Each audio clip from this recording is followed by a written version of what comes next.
Hi there, Steve Kaufman here. I'm leaving tomorrow for China.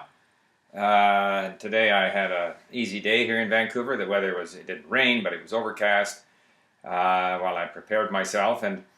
And I was thinking about something that has come up partly as a result of what we're doing at Link, and that is the degree to which language learning needs to be an interactive learning process. And as many of you know, I state here what I like to do, and a number of people disagree. Some come on and comment and disagree. Some people just give me the thumbs down. That's fine. But I still like to state, what I believe insofar as language learning is concerned. And one of the areas where I think I disagree the most with even the more progressive parts of mainstream language teaching is in this need for sort of interactivity in the early stages of learning. An example. What we do at Link is very close to the theories of TPRS, which is teaching proficiency through reading and storytelling. Very much input based. I agree with it. I think it's great. And I don't know much beyond what I have read on the internet about it, but it seems to accept the fact that people will learn from stories, from listening, from lots of reading. But the practitioners of TPRS like to prepare stories where a very limited number of words and phrases are repeated maybe 50 times in the story, in the hope that then those words and phrases will really be absorbed by the learner. Personally, I find myself resisting that. I think a story that is construed to have that same or this limited number of words and phrases appear so often will be uninteresting. I don't think that however often I hear certain words and phrases that I will necessarily nail them down. I know that in my Czech learning, certain words, not necessarily obscure, but words that mean, like I think of ponevaj or protoje, which mean because. But other words like poniekud comes up all the time. I look it up. I still don't know what it means. I must have looked it up 10 times. It's come up all the time. I look it up, I forget it. So, repetition is not going to ensure. It's like I always say, you can't nail things down.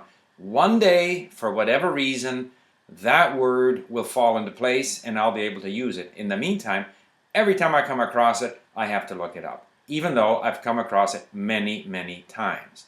Other words, I see them once, I remember them. So, this also came up. We have started at Link offering some lessons from Linguaphone integrated with the Link system. And that caused a little bit of a controversy at Link because the Linguaphone style is very different from our more passive input-based learning style at Link. But, there are different kinds of learners. But one of the things that they like to do is have the learner, even in the beginning lessons, sort of listen and repeat, and what's more, sort of complete a word. So if the word is señorita, they will say señori, and you have to go señorita. So again, it's an effort to engage the learner in doing something. Pimsleur does this as well. Pimsleur asks you questions, prompts you to answer questions. Most language learning systems seem to do this. They ask you to answer a question about the text that you have heard, or change the tense of something, constantly asking you to do something. I don't like doing those things. I think they slow you down. And that's perhaps where I'm interested in feedback. I mean, to me, the task is to acquire words and to immerse yourself in the language.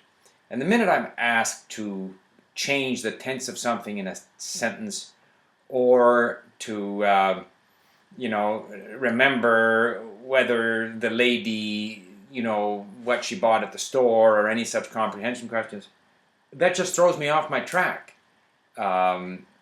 if I take my own example now with Czech, which I started from scratch at LingQ, here I am with less than 3 months under my belt, and I'm picking my way through a book that was written, in the 1920s, or whenever it was written, The Good Soldier Schweik. And I'm loving it because it brings me back into that period of the Austro-Hungarian Empire on the eve of and during the First World War, and I occasionally go to look up certain things relating to that period in history.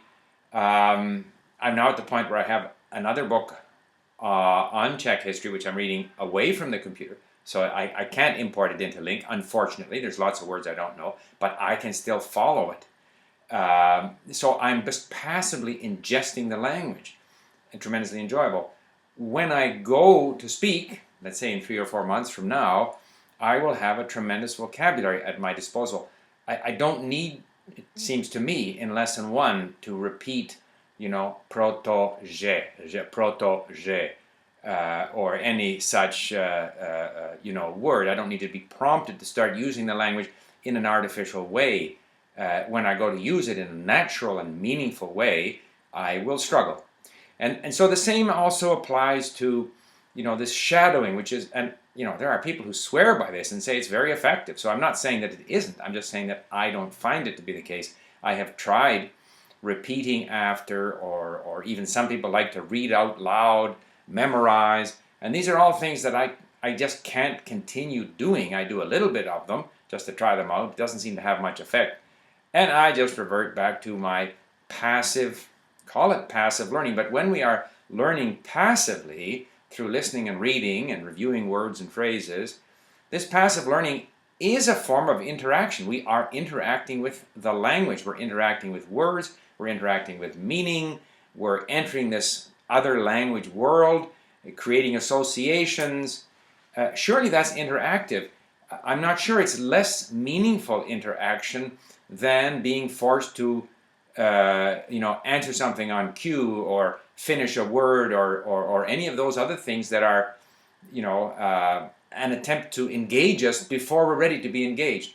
And I also, as I said earlier, I don't think that all of that activity is going to enable you to nail down any vocabulary, because if you are doing a story and it has 3 words and 3 phrases repeated 50 times, and at the end of a week, even if you could master those 3 words and 3 phrases, it's only 3 words and 3 phrases.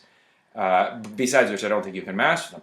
If I look at my own results in Czech, with less than 3 months under my belt, I have many, many thousands of words now in my vocabulary. If I had tried to nail every one of those down at an earlier stage, I think the number of words in my vocabulary today would number in the hundreds. So, there you have it. To what extent and how useful is it to try to create this interactivity, to engage the learner, to force the learner to produce something, to say something, to repeat something? Is it necessary? What are the pedagogical reasons for it? Am I completely wrong in suggesting that there is another approach which is easier, less stressful, and, at least in my case, I think leads to better results? So, look forward to hearing your comments. Bye for now.